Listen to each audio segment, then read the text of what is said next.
My girlfriend thought it was hilarious to quip in front of her friends. If my ex messaged me right now, I'd ditch him in a heartbeat. They all roared with laughter. I just gave a faint smile. That night, she got a text, but not from her ex. There's a kind of joke that's not really a joke. It's a probe, a subtle test to gauge how much disrespect you'll tolerate with a forced grin. I've been on the receiving end of those quips from my girlfriend Emma for most of a year, but the one she dropped last Friday night, surrounded by her cackling friends, was the final one I'd ever have to stomach. My name is Jake. I'm 32. I'm the type who thinks things through. I like to have a strategy, to anticipate what's next. Cause and effect, action and consequence. That's my worldview. Emma, 27, thrives in disorder. She's a whirlwind of social plans, private jokes, and constant low-grade drama. I thought we complemented each other. I now see I wasn't a compliment. I was the steady foundation she danced on while she spun. A big part of her chaos centered on her ex-boyfriend, Ryan. Their relationship ended 3 years ago. But in Emma's world, he was a specter always lingering. His name popped up endlessly. Ryan loved this cafe. This reminds me of a getaway Ryan and I had. It was a relentless, subtle comparison, a constant nudge that I was filling a space he once held. I'm not the jealous type, but I'm observant. The pattern was obvious. She wasn't over him. I tried addressing it once, calmly and logically. The result was a week of tears, accusations of being controlling, and a theatrical display of her calling friends to sob about how I didn't trust her. I learned my lesson. Direct confrontation was futile. It would just be spun into a narrative where I was the bad guy. So I did the only logical thing. I started forming my own strategy, a backup plan, just in case. Over the past few months, I quietly prepared for the inevitable. I set up a small, wide-angle security camera in our living room, aimed at the front door. I told her it was for safety, which wasn't entirely false. I also bought a cheap burner phone and a prepaid SIM card stashed in my desk drawer. It was my emergency exit kit. I hoped I'd never need it. Last Friday night, the emergency hit. We were at a local pub with her friends for a birthday bash. Emma was a few drinks in, holding court, telling some loud, animated tale. I was beside her, sipping a beer, just trying to survive the night. That's when her friend, Mia, brought him up. I saw Ryan the other day, Mia said, a sly spark in her eye. He asked how you're doing, Emma. Emma's face lit up. Oh, really? How'd he look? Is he dating anyone? The conversation spiraled into a detailed dissection of a phantom. I sat there, quiet. Then Emma, emboldened and performative for her audience, scanned the table, glanced at me with a smirk, and said, loud enough for all to hear, "You know, if Ryan texted me right now, this very second, and asked me to leave with him, I'd be gone so fast. I'd drop Jake in a heartbeat." Her friends burst into laughter. It was a sharp, biting sound. They found it hysterical, the ultimate burn. I didn't react. I didn't get mad. I just smiled, a calm, neutral smile. I looked at her and said, "Careful what you wish for." She laughed again, soaking up the spotlight. "Oh, please!" Like that had ever happened. The conversation moved on, but I had my confirmation, the clear, undeniable proof. The breaking point had arrived. It was time to execute the plan I'd been crafting. We got home around 1 a.m. Emma was still buzzing from the party. She kicked off her heels and crashed on the bed. I said I'd stay up for a bit. She didn't care. Once the bedroom door was shut, I went to my desk. I pulled out the burner phone. I found Ryan's number, saved from an old group chat. Using a simple app, I spoofed his number. It took 5 minutes. Then I crafted the text. It had to be simple, plausible. "Hey, it's Ryan. I know this is out of nowhere, but Mia mentioned she saw you and I can't stop thinking about you. I miss you. You up?" I sent the text to Emma's phone. Then I turned on the living room security camera feed on my second monitor, put on my headphones, and waited. The trap was set. Update 1. I'm patient. I can bide my time for the right moment. For the next hour, I listened to music and scrolled online. The security camera feed was a small, silent window on my screen. At around 2:15 a.m., the bedroom door opened. Emma slipped out, phone in hand, its screen glowing in the dark apartment. She was biting her lip, radiating nervous excitement. She didn't even glance my way. She thought I was immersed in my own world, headphones on, clueless. The camera, perfectly positioned, recorded everything.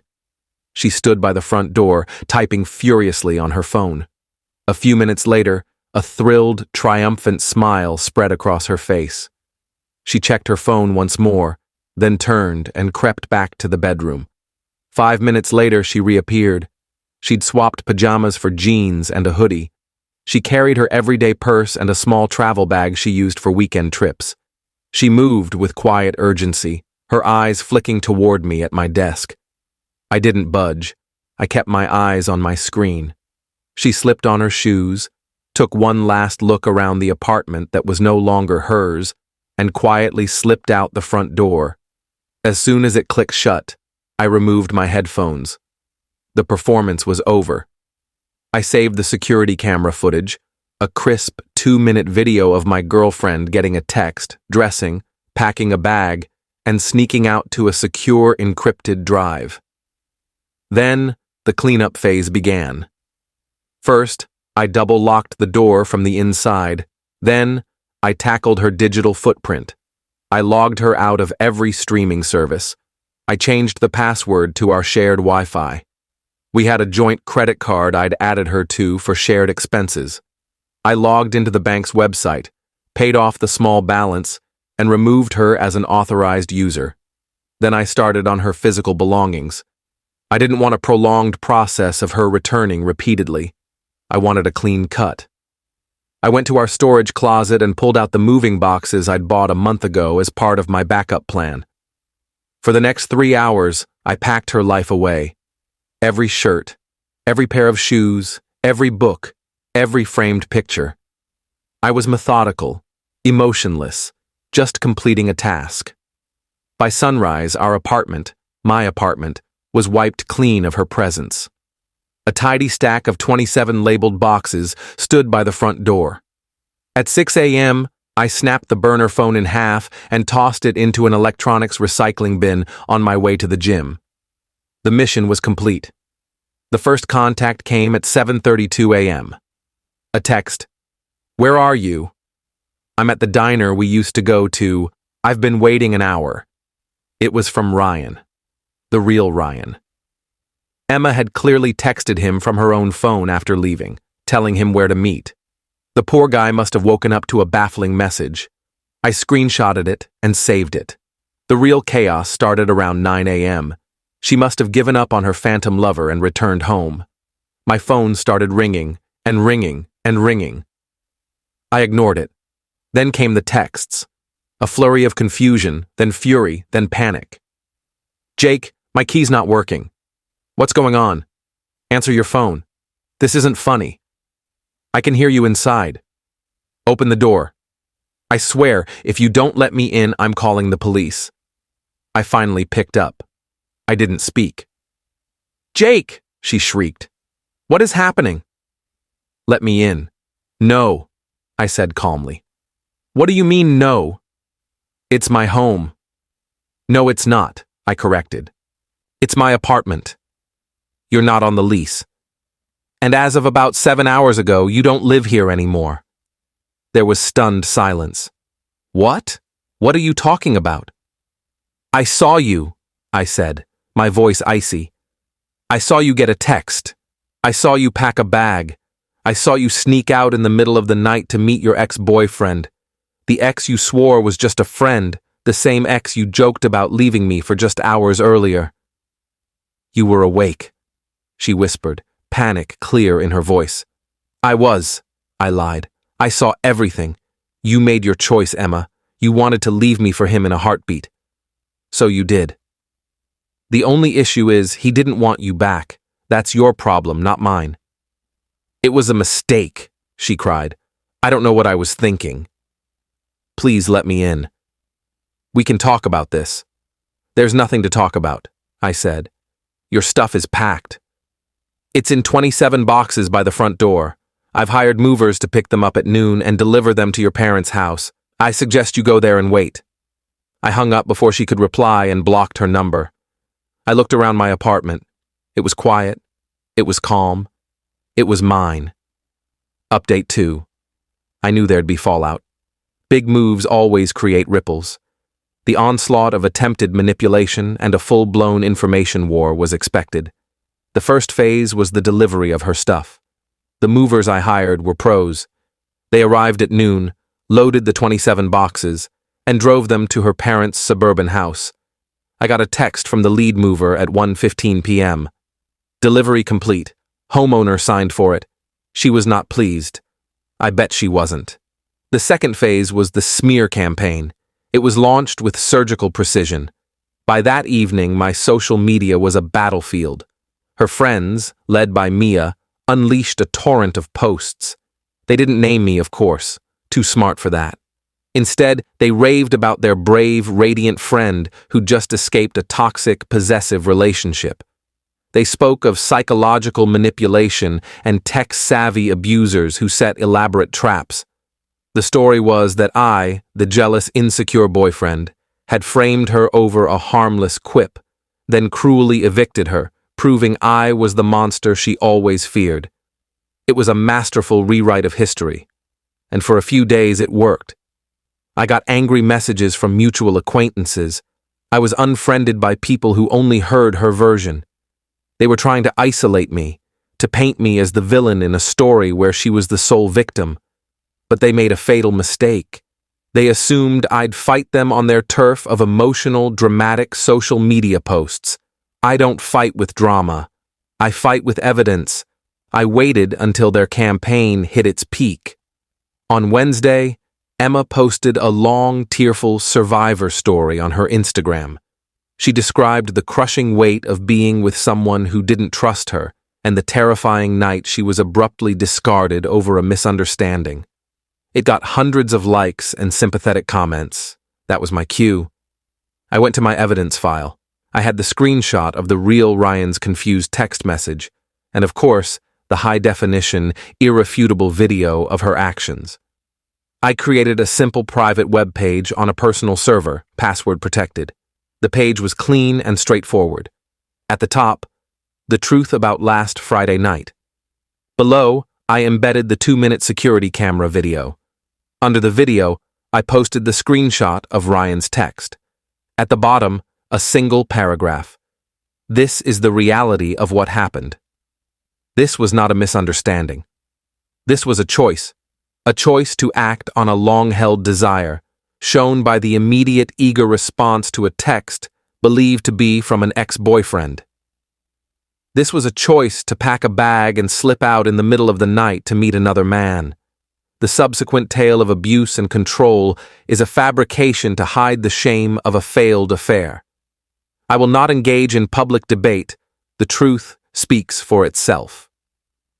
I sent a single email to 3 people: Emma's mom, Emma's dad, and Mia, her best friend and chief propagandist.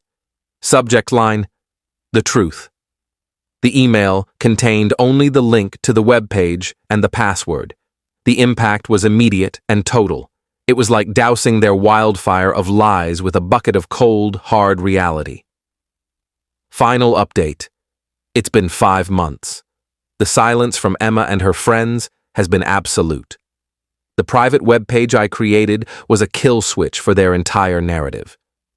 You can't argue with video proof of your own eager betrayal. I heard through mutual contacts what happened after I sent that email. Her parents, who'd been funding her victim campaign and fueling her outrage, were mortified and deeply embarrassed. They saw the video of their daughter, thrilled and sneaky, packing a bag to cheat on the man who'd supported her. They saw the proof her entire story was a lie. Their financial support was reportedly slashed, and she was told, in no uncertain terms, to grow up and face the consequences of her actions. Mia, the loyal best friend, went radio silent. The online cheerleading stopped. The crusade for her abused friend ended. It's hard to rally for someone when you have concrete evidence they're a liar. The most satisfying fallout came from Ryan, the ex. Annoyed at being the ghost in our relationship and now dragged into public drama, he posted a single, clear statement on his own Facebook. To be clear, I haven't contacted Emma in over a year. I'm in a happy, committed relationship. I didn't text her, and I have no interest in her life. Please respect my privacy. He confirmed his part and disowned her completely. It was the final public nail in the coffin of her victim story. Emma's life, from what I hear, has unraveled. Without my financial support, and with her parents tightening the reins, she had to get a second job. She's working non-stop, living in a cramped apartment with 2 roommates. Her glamorous, drama-fueled life has been replaced by the quiet, grinding reality of adult accountability. She got exactly what she deserved. A life shaped by her own choices, not one propped up by a man she didn't respect. As for me, I'm good. Better than good. The apartment feels like a haven now, a place of calm and order. I've thrown myself into my work and have been thriving.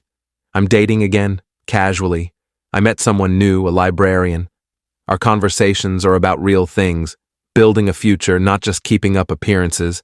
It's the most refreshing relationship I've ever had. The ultimate revenge wasn't the text message trap. It wasn't packing her stuff or sending the video. The ultimate revenge was refusing to play her game. She wanted a chaotic, emotional, dramatic fight. She wanted to be the victim in a grand, tragic tale. I gave her none of it. I gave her cold, undeniable truth. I presented her with evidence of her own choices and let it speak for itself. She tried to drag me into the mess of her own making. I refused to go. I stayed on solid ground and watched her sink. She joked about ditching me in a heartbeat. In the end, I was the one who ditched her, instantly and permanently in the past. And my future is a system running smoothly, without any glitches.